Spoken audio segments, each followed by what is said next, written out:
going to make this really delicious tomato and halloumi pesto omelette.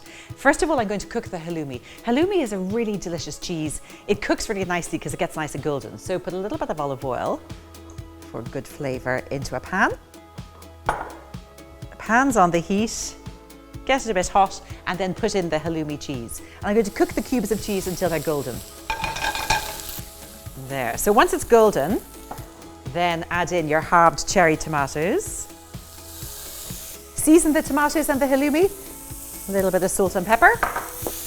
And just cook the tomatoes with the halloumi cheese until the tomatoes start to soften a little bit around the edges. Just take it off the heat for the moment. And now crack in 2 eggs. And a pinch of salt.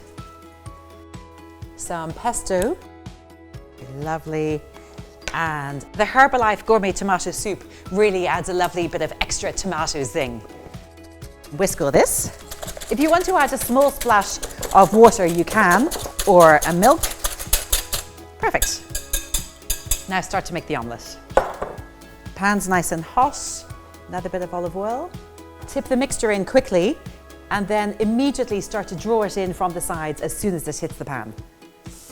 That will give you a nice light omelette. So you can see it bubbling up around the edges. Draw it in, swirl it, draw it in, give it a swirl.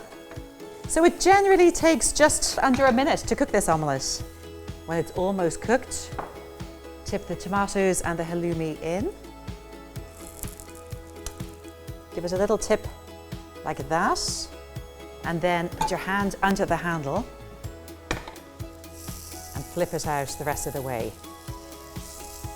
And that is a very delicious tomato and halloumi pesto omelette.